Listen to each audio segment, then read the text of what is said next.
So what I was trying to say is that Pippen's story, right? Like you just explained, is very similar to a lot of these like great athlete stories who we hear, like persistence and like commitment to their craft and just like constantly going at it and convincing whoever they need to convince, working on their craft is what eventually gets them to where they eventually end up being, which makes the story that much greater. The fact that Scottie wasn't given the opportunity, the fact that Jordan got cut initially from his high school team and had to spend all summer to become now what now is obvious he's the best basketball player in the world. It's just ironic to know that at one point they weren't given the chance. Right. I think it was hilarious how so they were talking about this, and I think it's right after they're like Jordan bought him like a pair of clubs, and Scottie Pippen's basically like, he only got me that to take all my money. Yeah. And you're literally just talking about how this guy did not get paid, and then Jordan on top of that, he's like, let me add some insult to injury and let's go play some golf. Dude, that's so funny.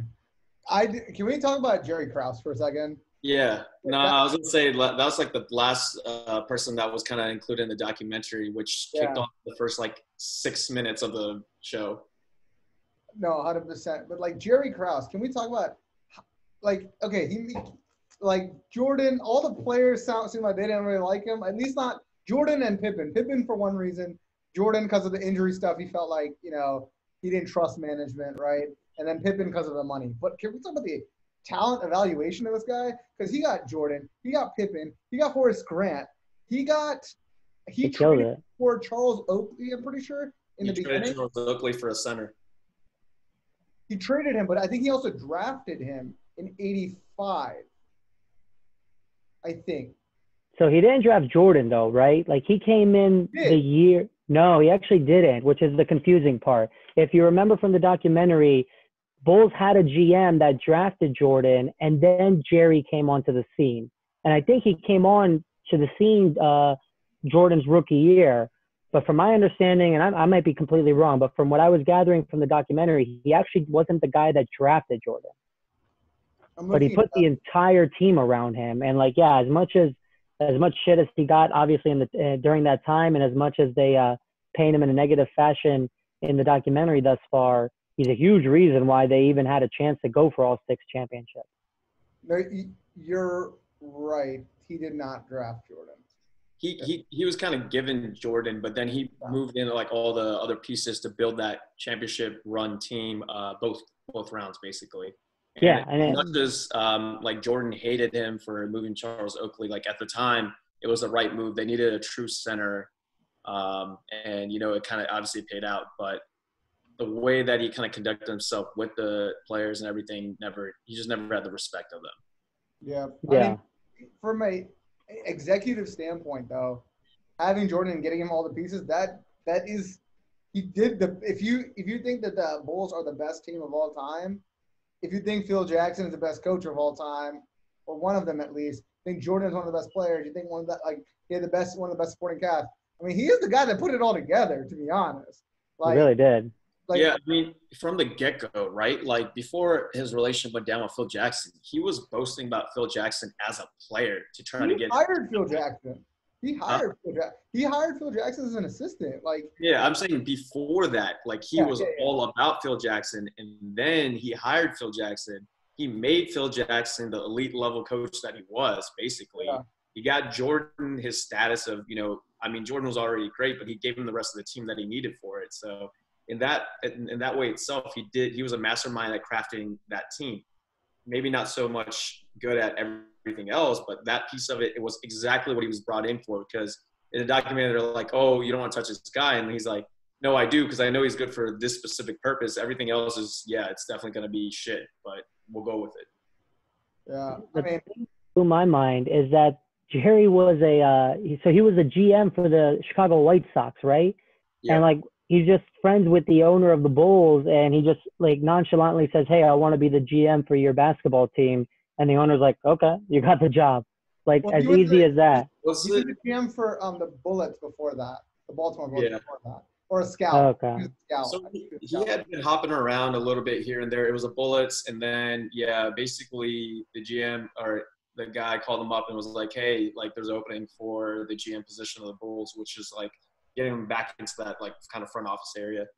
Mm-hmm. But yeah, it's kind of interesting that everything that we're mentioning right now, all the good things he did. So when they're celebrating like their 5th championship in 7 years, like the guy was getting booed when they called his name. Yeah. Which was like, that just kind of shows you how, it transitioned and what he kind of did with his reputation there. I mean, it has to be because they knew he made the announcement that Phil Jackson's not coming back, right? And then MJ's like, yo, I'm not coming back for another coach. Right. And you see what's happened with Pippen not wanting to play. Like, I mean, that all points to one guy at that point. Well, it's kind of just like a shitty personality to be like telling Phil Jackson, like, I don't care if you win 82 games, you're done. You're not coming back. And like, like Phil Jackson's like, he said, okay. Like, what do you say? Like, fine. Yeah, but like, what is your objective as a general manager of a sports franchise if you're saying, hey, even if you go perfect, I don't want you back? Like, you're looking for the coach to have a perfect season. Like, you want the coach that's going to take you to the championship, and you're like driving these people away. So my philosophy while I was watching it was kind of similar to what you're saying, Arash, and like the way Jordan was explaining it was, hey, we haven't lost yet. When we lose, do what you want and make changes. But if we're still defending the title that we just won, like how can you come into the house and say we're gonna break it up, we're gonna rebuild? He's like, we haven't lost anything yet. Yeah, that blew my mind. Where I was like, you've already gotten 5 titles in 7 years, and you're going to defend another title, and you're already like, we're done here. We're not going to continue this at all. I like what what's his name? MJ said. He's like, look, like you don't know how long a rebuild's going to take. Look at the Cubs. Right. Cubs, they've been doing it forever. That was a subtle blow, which was great because he was scouting for the Cubs, right? And then he's like, look at this, they've been rebuilding for 42 years. And I was like, that was such a subtle blow to Jerry. He was on the White Sox. Sorry, White Sox, yeah. Yeah, and it was just, I thought it was funny. I mean, I am excited for next week. I'm absolutely excited for next week. There's finally something to do, sports related now. Like there's finally something. It's like Game of Thrones all over again. I have something on Sunday nights now. There was like one part of it that they didn't really get into, which started to get interesting, was the feud between Pippen and Krause, where he basically was like, yeah, I don't respect him anymore. And he just started like taunting and messing with them. Yeah. Mm-hmm. It was like the bus scene. They cut it off, but they said he like went out, just like pulled out all the strings, went off on Krause to the point where Phil Jackson's like, yo, you need to like chill out. Kind of wish they would have gotten into that. That would have been interesting to see. Yeah. The thing that it reminded me of, I don't know, does the name Jerry ring a bell to you guys? Because the thing that this entire time as I'm watching a documentary and I'm seeing all this hate towards this character named Jerry, it connected me back to Straight Outta Compton and how they had an agent named Jerry and they all hated him. Dr. Dre hated him and Cube hated him. And it was just like funny that it was the same name and it's like a group of talented people who all hate this one guy, Jerry. Well, Jerry was taking their money, though. Yeah, that guy was taking money.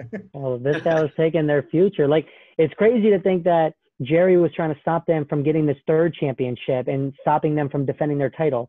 But it's just as crazy that he didn't let them go for the 4th one, right? Like, they could have got 4 in a row if they kept that team together. 8 in a row. Who knows? Like, you know what I mean? Like, yeah. Building on that. Like, it's not like Jordan only retired because, like, I mean, Pippen was gone. Dennis Rodman was going to be gone. And, I mean, Phil Jackson was gone. Like, I mean, he's kind of yeah. You got to keep a team together until the wheels fall off if you're going back to back to back to back finals, man. Yeah.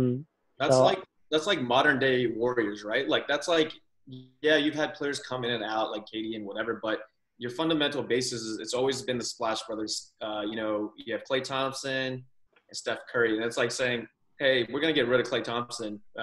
We're going to break it up and try all over again. Yeah. It's and those wheels eventually did fall off for the Warriors. So now they're kind of like in that stage of rebuilding. But yeah, that blows my mind. But yeah. Mike. Go ahead. No, go ahead. No, I was just saying I did see this on SB Nation's like DC Wizards one, the Bullets Forever. And they were like, The only Last Dance I want to see is like him in a Wizards uniform, his actual Last Dance. Yeah. I was like, I'm here for that. Let me see it. Let me see it. I'm sure Jerry is actually happy he doesn't have to watch this documentary because Jerry is not around, Arash. Yeah, that's what I'm saying. I'm sure he's happy that he's not around to see this. He can't defend himself, right? Like, right. I mean, people are defending him. There were players that are like, he was a nice guy. It's not like he was a bad guy. And even in the documentary, they gave him credit. Like they recognized that without him, that team wouldn't have been built the way it was. 100%. 100%. One funny thing that I'll mention, and this is kind of personal to me, is that as I'm watching this documentary, I'm like realizing to myself internally, I'm like, damn, this guy's just like Kobe. Like he's got the same drive, the same killer instinct. And then yeah, exactly. I have the epiphany and I realize, oh, everyone else is probably thinking the opposite. Like everyone who's living in chronological order saw MJ first. And then when they saw Kobe as a young kid, they were probably thinking, oh, this Kobe guy, whoever this kid is, he has a lot of similarities to MJ. But like I mentioned earlier in the pod, I never really saw MJ at a young age, right? I got all my attention and focus on Kobe. And only now through this documentary am I actually getting my firsthand experience on knowing who MJ is. And so I'm kind of having it in reverse order because I know who Kobe is in and out. And now I'm seeing this young MJ and I'm like, oh, this MJ guy has a lot of the same traits that made Kobe great. And so I just, at that moment, I realized how backwards my life is. Yeah. I mean, it's just the era, right? Like, I remember I did get to see Jordan play live once, but it was when he was on the Wizards, and that was at the end of his career. Versus we were kind of fortunate where we caught a lot of Team USA exhibition games, things like that, when Kobe was still somewhat in his prime.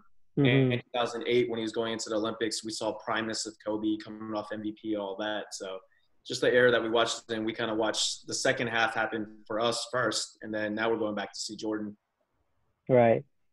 I will say, even in his Wizards years, Jordan was balling. Like, Jordan was still balling. He put up points, yeah. He still put up points. He still averaged 20-something, 22, 23 a game or something. Yeah, like he was still killing it. He was older. You could see it slowed down a little bit, but it wasn't by a lot. Like, it was his little less was still a lot more than a lot of people's best. So, yeah.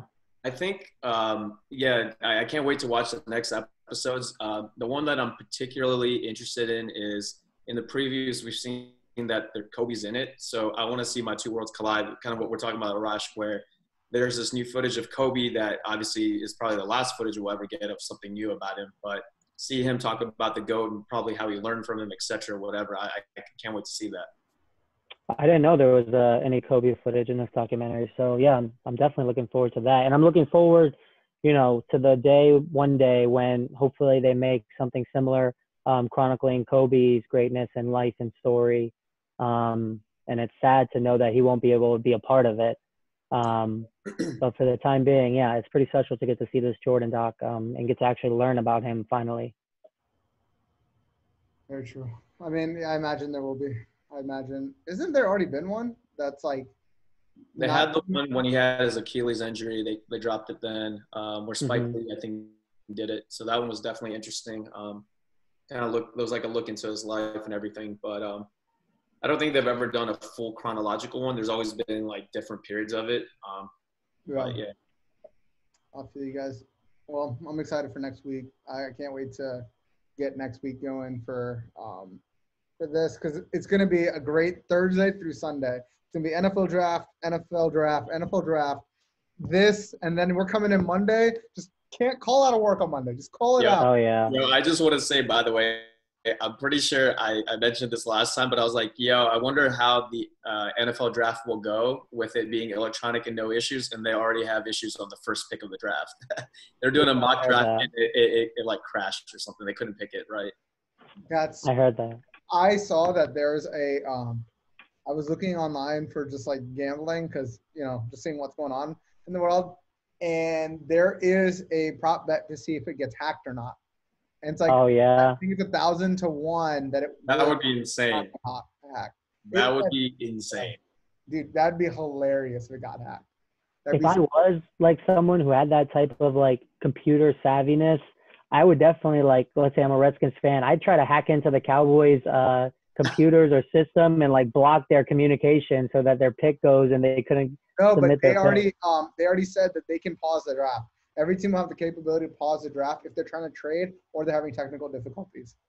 But that just means someone can like lie and be like, "Oh, I'm having technical difficulties." 100%. 100%. What a time to be alive, man. I mean, I 100% see that's going to happen on like the third pick. It's going to be like, yeah. Oh, shit. I was going to say second. I was like, no, the red team. I mean, I was going to say, let me correct you there. Let's do it to the second pick. You know, since Arash took my pick, forfeit the second pick is what I would type in. Yeah. Wait, have you guys seen the two pictures that are floating around Twitter right now of the different home setups John Lynch has, the San Francisco 49ers GM? That one was dope. It had like basically one large screen and then like two panels like moving back towards the. Dude, yeah, he had like 7 monitors hooked up. He had like 3 different landlines on his desk. But then the reverse was Dave Gettleman, the New York Giants GM setup. Have you seen his? Yeah, they had that one too. Yeah. He just had like this one little dinky laptop, a huge binder, and like some lotion in the side of his desk. It was like, it was too funny. The Cowboys versus the Redskins setup right there. Yeah, man. Well, if I'm a Giants fan, I'm like shaking my head so hard right now because my GM looks like he's in his basement, where all the 49ers GM looks like he's got a spaceship set up in his room. Dude, there's a reason why one team is drafting 5, one team is drafting like 30, 31. That's kind of true right there. Yeah, that'll be exciting. It will be exciting. I just want to ramble off one point that you guys didn't ask me this question, so now I just want to tell you guys because you didn't ask. Where'd it go? Hold on, I have it. The person with the third most 50-plus point games in the playoffs is Allen Iverson. Just want to throw that out there. And then we're good. So I won't go on a huge tangent, but have you ever watched Allen Iverson's football highlights from high school? I've watched almost all of them. They're crazy. Yeah. He was ranked better than Michael Vick coming out. Yeah, he played defense. He played defensive back, special teams, QB. Dude, he was unbelievable, man. Like, he was so fat. He looked like Michael Vick. Like, he reminded me of Mike Vick, Tyrod Taylor. Yeah, it was him and Michael Vick that were leading in stats. Like, during the season, they're competing back and forth. Each week, they would basically overlap each other. Yeah. It's unreal. Like, he could have just as well had a great NFL career. I mean, he probably made the right decision for him because I can't see Michael Vick playing basketball. I'm sure he probably could play, but I don't know if he would have been elite. And Iverson was elite in basketball, and from those high school footage, he looked like he could have been elite in football. They said he technically was better at football than basketball. Yeah. That's It's because of the whole court case that happened that he couldn't play football. The bowling alley. Yeah, the bowling alley incident. He was ineligible after that when he got arrested for that, and then he was ineligible. And the reason he went to Georgetown is because his mom literally talked to Coach Thompson, was pretty much begged him to take him in and watch him, and that pretty much saved his life at that point of Coach Thompson letting him in, John Thompson letting him in. Yeah, there's a couple. Yeah, whenever I hear shit like that, it also reminds me of Randy Moss and how Randy Moss just. Yeah. There could have been nothing too. Similar type of issues. Man, Randy Moss got two chances because when he was at he was gonna go to Notre Dame. And then he got kicked off. He was supposed to go to Notre Dame originally. Got kicked off the team before the season started. And what's his name? Lou Holtz, pretty much got him into FSU, and then got kicked out again for weed. Yeah. He broke his probation, and then he ended up at Marshall University. Yeah, he basically was yo, I smoked one joint. He's that's all I did. Yeah, it's crazy. Now it's whatever. Yeah. What's wild is Randy Moss had this problem, but Alex Hernandez got drafted in the first round from Florida. This is wild how this world works. Yeah, man. That part out. One thing I'm looking forward to, and I'm hoping they cover in the documentary, is if they continue with this very comprehensive coverage of Jordan's life and career, is the 2 years he took off. Because there's these rumors of why he took those years off. They won't. Bling depths? Yeah, I really want to know, man. And I'm sure he probably won't go into it. But, you want to know before he passes. And, he's the only one who'll tell you. It's not those years that they talk about. It's not those 2 years after. Because it's the 2 years prior. It's the Yeah, in between the 2 3-peats. Yeah. Okay. I thought you were talking about the ones before the Wizards year. It was, yeah. I don't think that will, man. No, I think in his prime, basically him coming off those wins, like obviously the conspiracy is that he got caught up with all the gambling, and that's why they're like, you're the face of the league, you're like the greatest athlete in the world at this time. Let's just have you take retirement for 2 years, and we won't say anything, and then you just come back. Right. I want to hear it definitively, but from someone who's like officially in some capacity. He would never ever say it, because that would just be that one tarnish on his career, right? Like, right now he has nothing. Honestly, he's just Jordan, and then as soon as you throw that in there, you're like, okay, let's add that to his list. Unless if it, one day on his dying bed he wants to say it or something, who knows? Right. I mean, so I'm looking online, and it says David Stern denied it in 95 and 2006 that his 93 retirement was a secret suspension. And then in 2005, Jordan discussed his gambling on 60 Minutes and admitted he was reckless. He made reckless decisions, and he's gotten himself into bad situations where he pushed the envelope. Yeah. So I don't think it's ever going to be said if he didn't say it in 60 Minutes. Because he was I was going to say the last thing he said. He was asked if his gambling ever got to a level where it jeopardized his livelihood or family. Jordan replied, no. Damn. So I doubt you're going to get what you want from that. No, I'm sure I won't. I never get what I want in life. I do hope they get into I do hope they get into that, that Olympics practice that they had between Magic Johnson, him, Charles Barkley, and all those guys. It's like the greatest game that was never played because it was a practice game, basically. Yeah, I remember. They just went at it, and then that was like afterwards. He basically would tell them like, I'm gonna post up there, fadeaway jumper, and like he would hit it. And then after they played, he walked into the locker room, looks at him, he's like, "There's a new sheriff in town," and then he just walks out. That's awesome. That's wild. So I hope they cover stuff like that where there's very limited footage or whatever, because they didn't have anything. So like maybe they somewhat have some of this stuff. I don't know. To this day, in my opinion, MJ's greatest achievement as a basketball player will always be the day that he saved the entire planet from the Monstars with Bugs Bunny by his side. I don't know if he'll ever top that. He basically was playing Space Jam when he was playing the Celtics that year when they got the 8th seed. Like him dropping 39-63. Yeah, man. One of a kind. But no, that's awesome, Doc. I can't wait for next week. 100%. We'll do this again next week. We'll do one episode of this, one episode of the draft, and, keep everyone entertained. Man, they're smart. ESPN was smart for doing it now. We had nothing else to do. They could have not had a better plan. 6.1 million people watched it yesterday. There's nothing else to watch, so why wait? Right now is the greatest time to, it's the best thing that could have happened for them. Everyone's at home, and everyone's looking for new material, and boom, drop it. It was the best 30 for 30 they've ever done. 6.1 million people. That was one of them. That was awesome, yeah. Awesome. All right, guys. Well, this was fun. We will do NFL draft next week. It's going to be fun. It's going to be exciting. It's what we live for, I think, in some sad way we live for it. Let's hope I'm not cursing out the Redskins at this point next week. With the second pick, the Washington Redskins select every kicker available. I really hope they don't screw this up.